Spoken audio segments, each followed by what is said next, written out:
Hello guys, നമ്മുടെ YouTube ചാനലിലേക്ക് എല്ലാ കൂട്ടുകാർക്കും സ്വാഗതം. എല്ലാവർക്കും സുഖമാണെന്ന് വിശ്വസിക്കുന്നു. അപ്പോൾ നമ്മുടെ വീഡിയോസൊക്കെ നിങ്ങൾക്ക് യൂസ്ഫുൾ ആയി തോന്നുന്നുണ്ടെങ്കിൽ മാത്രം തീർച്ചയായും നമ്മുടെ ചാനലൊക്കെ ഒന്ന് സബ്സ്ക്രൈബ് ചെയ്ത് സപ്പോർട്ട് ചെയ്യാൻ മടിക്കരുത് കേട്ടോ കൂട്ടുകാരെ. അപ്പോൾ ഇന്ന് ഞാൻ ഒരു സ്പെഷ്യൽ ഐറ്റം ആണ് കേട്ടോ, എല്ലാവരെയും ഫേവറേറ്റ് ആയിട്ടുള്ളൊരു സ്പെഷ്യൽ ഐറ്റം ആണ് ഉണ്ടാക്കിയിട്ടുള്ളത്. അത് വേറൊന്നുമല്ല, ചക്കച്ചുള വറ്റലാണ് കേട്ടോ. നമ്മൾ ചക്കച്ചുള വറ്റലൊക്കെ നമ്മൾ പുറത്തുനിന്ന് വാങ്ങാറുണ്ട്, ബേക്കറിയിൽ നിന്നൊക്കെ വാങ്ങുമ്പോൾ നല്ല റേറ്റാണ് ഇതിന്. അപ്പോൾ നമ്മുടെ വീട്ടിൽ ചക്കയൊക്കെ ഉണ്ടെങ്കിൽ നമ്മുടെ നാട്ടിൻ പുറത്തൊക്കെ ചക്ക ധാരാളം നമുക്ക് കിട്ടാറുണ്ട്. അപ്പോൾ ഒരു ചക്കൻ്റെ സീസണിലൊക്കെ നമ്മൾ ചക്ക മാക്സിമം യൂട്ടിലൈസ് ചെയ്യാറുണ്ട്. അപ്പോൾ നമുക്ക് കുറച്ച് ചക്കച്ചുള വറ്റലൊക്കെ ഒന്ന് ഉണ്ടാക്കിയാലോ ഗൈസ്.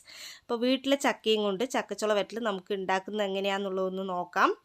അപ്പോൾ അതിനായിട്ട് എല്ലാ ചക്കയും നമുക്ക് ചക്കച്ചുള വറ്റൽ ഉണ്ടാക്കാനായിട്ട് പറ്റില്ല കേട്ടോ. അപ്പോൾ അതിന് സ്പെഷ്യലായിട്ട് ചക്കയിൽ നമുക്ക് ആ ഒരു ചുളയുണ്ടല്ലോ, ആ ചുളയ്ക്ക് നല്ലൊരു മുറുക്കം വേണം. മുറുക്കം എന്ന് പറയുമ്പോൾ നമ്മൾ ആ ചുള പിടിച്ച് നോക്കുമ്പോൾ തന്നെ നല്ലൊരു കട്ടി ഫീൽ ചെയ്യും. അങ്ങനെയുള്ള ചക്ക മാത്രമാണ് നമ്മൾ വറുക്കാനായിട്ട് എടുക്കാറ്. ഇവിടെ അങ്ങനെയാണ് കേട്ടോ. അപ്പോൾ ദാ ഇങ്ങനെയാണ് ഈ ഒരു ടൈപ്പിൽ ചക്കച്ചുള നല്ലൊരു കട്ടി ഉണ്ടാവും ആ ഒരു ചുളയ്ക്ക്. പിന്നെ നന്നായിട്ട് പഴുക്കാനൊന്നും പറ്റില്ല. നല്ല പഴുത്ത ചക്ക കൊണ്ടൊന്നും നമുക്ക് ചക്കച്ചുള വറ്റലൊന്നും ഉണ്ടാക്കാനായിട്ട് പറ്റില്ല. അപ്പോൾ നല്ല ബലമുള്ള ആ ഒരു ചക്ക, ഒരുപാട് പഴുത്തതല്ല എന്നാൽ ഒരുപാട് പച്ചയല്ലാത്ത ടൈപ്പിലുള്ള ചക്കയാണ് കേട്ടോ എടുക്കുന്നത്. എടുത്തിട്ട് നമുക്ക് അതിനെ കുറച്ചൊന്ന് നീളത്തിൽ നൈസായിട്ടൊന്ന് കട്ട് ചെയ്തെടുക്കണം. ദാ ഇങ്ങനെ നമ്മൾ കട്ട് ചെയ്തെടുക്കാം. അച്ഛനാണ് കേട്ടോ ഈ ഒരു പണിയൊക്കെ ചെയ്യുന്നത്. അപ്പോൾ അച്ഛന് ഇതൊക്കെ ഭയങ്കര ഇൻട്രസ്റ്റ് ആണ്. അപ്പോൾ നമുക്ക് വീട്ടിൽ ചക്കയൊക്കെ ഉള്ളതുകൊണ്ട് നമ്മളത് വേസ്റ്റായി പോകണ്ടല്ലോ എന്ന് വെച്ചിട്ട് ഇതാ അങ്ങനെ ചക്കച്ചുള വറ്റൽ ഉണ്ടാക്കി വെക്കാറുണ്ട്. അപ്പോൾ നല്ല രസമായിട്ട് നമുക്ക് എളുപ്പത്തിൽ ഉണ്ടാക്കാനും പറ്റും. ഒരു നല്ല ഇൻട്രസ്റ്റ് ഒക്കെ ഉണ്ടെങ്കിൽ, ഈ ഒരു കാര്യത്തിലൊക്കെ കുറച്ച് ഇൻട്രസ്റ്റ് ഒക്കെ വേണം. ആ ഒരു ഇൻട്രസ്റ്റ് ഒക്കെ ഉണ്ടെങ്കിൽ നമുക്ക് പെട്ടെന്ന് ഉണ്ടാക്കിയെടുക്കാൻ പറ്റും. ഇൻട്രസ്റ്റ് മാത്രം പോരാ, ചക്കയും വേണം വീട്ടിൽ.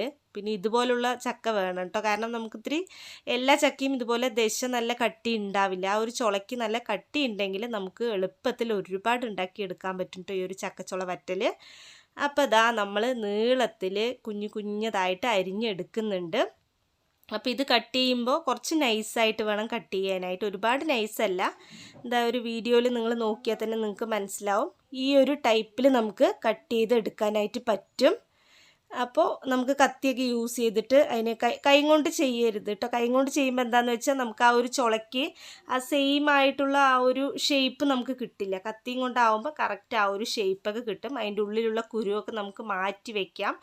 ഈ ഒരു ചക്ക തന്നെ നമുക്ക് വേവിച്ച് ചക്കപ്പുഴുക്കും ഉണ്ടാക്കാം കേട്ടോ. ഈ ഒരു പരുവം തന്നെയാണ് ചക്കപ്പുഴുക്കിന്. ചക്കപ്പുഴുക്ക് ഉണ്ടാക്കാം, പക്ഷെ നമുക്ക് വേറെ ചക്കയും ഒക്കെ പറ്റും. അപ്പോൾ ഇത് നമ്മൾ ഇതാ ഇങ്ങനെ ഒരു നീളത്തിൽ കട്ട് ചെയ്തെടുത്തു. ഇതിനെ കഴുകാനോ ഒന്നും പാടില്ല കേട്ടോ. നമ്മൾ ആദ്യം തന്നെ ഈ ഒരു ചുള എടുത്തു കഴിഞ്ഞിട്ട് പിന്നെ കഴുകി കഴിഞ്ഞാൽ ആ ഒരു വെള്ളത്തിൻ്റെ അംശം ഉണ്ടാവും. വെള്ളത്തിൻ്റെ അംശം വന്നു കഴിഞ്ഞാൽ പിന്നെ നമുക്ക് ആ ഒരു ഈ ഒരു ബലത്തിൽ കിട്ടില്ല. ചക്കച്ചുള വറ്റൽ ആ ഒരു നമുക്ക് നല്ലൊരു ബലം കിട്ടുമല്ലോ, ആ ഒരു ഇതിൽ കിട്ടില്ല കേട്ടോ. അപ്പോൾ നമ്മൾ ഇതാ ഇവിടെ ഒരു പാത്രം വെച്ചു. നമുക്ക് എങ്ങനെയാണോ വറുക്കാനൊക്കെ നമ്മൾ യൂസ് ചെയ്യുന്ന പാത്രം അത് വെച്ച് കുറച്ച് എണ്ണയൊക്കെ ഒഴിച്ച് ചൂടാക്കിയെടുക്കാം. പിന്നെ നമുക്ക് വേണ്ടത് ഉപ്പ് വെള്ളമാണ്. ഞാനിവിടെ 2 സ്പൂണ് ഉപ്പ് എടുത്തിട്ടുണ്ട്. പൊടിയുപ്പാണ് എടുത്തിരിക്കുന്നത്. ആ പൊടിയുപ്പിലോട്ട് കുറച്ച് വെള്ളവും കൂടി മിക്സ് ചെയ്തിട്ടുണ്ട്. അപ്പോൾ എണ്ണയൊക്കെ നന്നായിട്ട് തിളച്ച് വരുന്ന സമയത്ത് നമുക്ക് ഇതിലോട്ട് നമ്മുടെ ചക്കച്ചുളയൊക്കെ ഒന്ന് ഇട്ട് കൊടുക്കാം. ആ ഒരു ചക്കച്ചുളയൊക്കെ ഇട്ട് കൊടുത്തിട്ട് ആ ഒരു കുറച്ച് ടൈം കഴിഞ്ഞിട്ടാണ് കേട്ടോ, ഒരു ഏകദേശം ഒരു ഹാഫൊക്കെ ആയി കഴിയുമ്പോൾ നമുക്ക് കുറച്ച് ഉപ്പ് വെള്ളമാണ് ഇതിലോട്ട് സൈഡിലൂടെ ഒഴിച്ചു കൊടുക്കേണ്ടത്. ഉപ്പ് വെള്ളം ഒഴിച്ചു കൊടുക്കുമ്പോൾ എല്ലാവരും നന്നായി ശ്രദ്ധിച്ചിട്ട് വേണം ചെയ്യാനായിട്ട്. കാരണം ഉപ്പ് പൊട്ടിത്തെറിക്കുന്ന സംഗതിയാണ്. അപ്പോൾ നമ്മൾ എണ്ണയിലോട്ട് അത് മിക്സ് ആകുമ്പോൾ വെള്ളമുണ്ട്, അപ്പോൾ തെറിക്കാനുള്ള സാധ്യതയുണ്ട്. അപ്പോൾ വളരെ ശ്രദ്ധിച്ചിട്ട് എല്ലാവരും ശ്രദ്ധിച്ച് വേണം കൈകാര്യം ചെയ്യാനായിട്ട്. എണ്ണയാണ്, തീയാണ്, എപ്പോഴും പറയുന്ന പോലെ വളരെ കെയർഫുള്ളായിട്ട് ചെയ്യണേ. അപ്പോൾ ഇതാ നമ്മൾ എടുത്ത് വെച്ചിട്ടുള്ള ചക്കച്ചുളയൊക്കെ നമ്മളിത് അതിലോട്ട് ഇട്ട് കൊടുത്തിട്ടുണ്ട്. അപ്പോൾ ഇനി ഇത് നന്നായിട്ടൊന്ന് ആവാനുണ്ട് കേട്ടോ. ഇതൊന്നും ഈ ഒരു ഇത്രയൊന്നും പരുവായാൽ പോരാ. നമുക്ക് ചക്കച്ചുള വറ്റൽ സാധാരണ നമ്മൾ കടയിൽ നിന്നൊക്കെ വാങ്ങുമ്പോൾ ആ ഒരു കളറൊക്കെ നമുക്ക് പരിചയമുണ്ടല്ലോ, ആ ഒരു കളർ ആവുന്ന വരയ്ക്കും ഇതിന് നമുക്കൊന്ന് ഫ്രൈ ആക്കി എടുക്കണം. പിന്നെ മീഡിയം ഫ്ലെയിമിൽ വെക്കണം ഇല്ല കേട്ടോ. ഞാനിവിടെ ഹൈ ഫ്ലെയിമിൽ തന്നെയാണ് വെച്ചിരിക്കുന്നത്. നല്ല എണ്ണ നന്നായിട്ട് തിളച്ചതിന് ശേഷം മാത്രമേ നമുക്ക് ഈ ഒരു ചക്കച്ചുള അതിലോട്ട് ഇട്ട് കൊടുക്കാനായിട്ട് പറ്റുള്ളൂ. നമ്മൾ കട്ട് ചെയ്ത് വെച്ചിട്ടുള്ള ചക്കച്ചുള നന്നായിട്ട് തിളച്ച എണ്ണയിൽ വേണം ഇടാനായിട്ട്. അപ്പോൾ ഇവിടെ നന്നായിട്ട് എണ്ണയൊക്കെ തിളച്ച് നമ്മളിത് ഇട്ട് കൊടുത്തിട്ടുണ്ട്.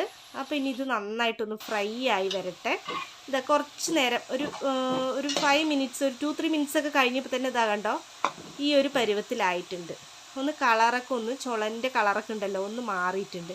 പിന്നെ നമുക്ക് നോക്കിയാൽ തന്നെ കാണാൻ പറ്റും ആ ചുളയൊക്കെ നോക്കൂ ഒന്ന് നന്നായിട്ട് പൊള്ളി വന്നിട്ടുണ്ട്. അപ്പോൾ ആ ഒരു ചക്കച്ചുളയൊക്കെ നമ്മൾ നൈസിൽ കട്ട് ചെയ്യുമ്പോൾ എന്താണെന്ന് വെച്ചാൽ നന്നായിട്ട് അതങ്ങോട്ട് പൊള്ളി വരാനായിട്ട് ഹെൽപ്പ് ചെയ്യും. ഇല്ലെങ്കിൽ അത്രയ്ക്ക് അങ്ങോട്ട് പൊള്ളില്ല. അപ്പോൾ അതുകൊണ്ട് തന്നെ ഒരു മീഡിയം, ഒരുപാട് നൈസല്ല, ഒരു മീഡിയത്തിൽ ഇതാ ഈ ഒരു ലെവലിൽ നമ്മൾ കട്ട് ചെയ്തെടുക്കാറാണ് കേട്ടോ. ഇവിടെ എങ്ങനെയാണ് കേട്ടോ ചെയ്യാറ്. അപ്പോൾ ഇത് ഒന്നുകൂടി ഒന്ന് ഫ്രൈ ആയിട്ട് വരട്ടെ, നമുക്ക് അതുവരയ്ക്കും വെയിറ്റ് ചെയ്യാം. ഇനി നമുക്ക് ഈ ഒരു പരുവത്തിലായിട്ടുണ്ട്. ഇത് ഓക്കെ ആണ് കേട്ടോ. കാരണം ഈ ഒരു പരുവത്തിലാണ് നമ്മൾ ചക്കച്ചുള വറ്റലൊക്കെ നമ്മൾ കടയിൽ നിന്നൊക്കെ വാങ്ങാറില്ല. അപ്പോൾ വാങ്ങുന്ന സമയത്ത് ഏകദേശം ഈ ഒരു കളറിലൊക്കെയാണ് നമുക്ക് കിട്ടാറ് അല്ലേ. അപ്പോൾ എല്ലാതും പൊള്ളിയിട്ടുണ്ട് കണ്ടില്ലേ. ഇപ്പോൾ നോക്കൂ, മാക്സിമം ഒരു 3/4 ചക്കച്ചുളയൊക്കെ പൊള്ളി വന്നിട്ടുണ്ട്. ബാക്കി കുറച്ചെണ്ണം അങ്ങനെയുണ്ട്. അപ്പോൾ അത് നമ്മൾ നോക്കിയിട്ട് ഒന്ന് നന്നായിട്ട് മിക്സ് ചെയ്ത് കൊടുക്കുക. പിന്നെ നമുക്കിത് അതൊരു പ്ലേറ്റിലോട്ട് മാറ്റി കൊടുക്കാം. അപ്പോൾ അതാ നമ്മൾ നമ്മുടെ ചക്കച്ചുള വറ്റലൊക്കെ പ്ലേറ്റിലോട്ട് മാറ്റി കൊടുത്തിട്ടുണ്ട്. ഇത് നമ്മൾ ഒരു കടയിലൊക്കെ പോയിട്ട് ബേക്കറിയിലൊക്കെ പോയി വാങ്ങുന്ന സമയത്ത് ഭയങ്കര കോസ്റ്റ്ലിയാണ്, ഒരുപാട് റേറ്റുമാണ്. അപ്പോൾ നമുക്ക് നമ്മുടെ വീട്ടിൽ ചക്ക ഉണ്ടെങ്കിൽ, നാട്ടിൻപുറങ്ങളിലൊക്കെ ആണെങ്കിൽ ചക്ക ഒരുപാട് നമുക്ക് വെറുതെ പോകാറുണ്ട്. അപ്പോൾ നമ്മൾ അതുകൊണ്ട് പല വിഭവങ്ങൾ ഉണ്ടാക്കാറുമുണ്ട്. ചക്കച്ചുള വറ്റലൊക്കെ ഭയങ്കര കോസ്റ്റ്ലിയാണ്. അപ്പോൾ നമുക്കത് വീട്ടിൽ തന്നെ കുറച്ച് വെളിച്ചെണ്ണയും അതേപോലെ തന്നെ ചക്കയും ഉണ്ടെങ്കിൽ നമുക്ക് ഉണ്ടാക്കിയെടുക്കാം കേട്ടോ. വേറെ ഒന്നും ശ്രദ്ധിക്കേണ്ട കാര്യമില്ല, വളരെ എളുപ്പമല്ലേ. ഇതിലിപ്പോൾ എന്താ പണി, നമുക്ക് കാര്യമായിട്ടുള്ള പണികളൊന്നുമില്ല, എളുപ്പത്തിൽ നമുക്ക് ഉണ്ടാക്കിയെടുക്കാൻ പറ്റും. അപ്പോൾ നമ്മുടെ വീഡിയോസൊക്കെ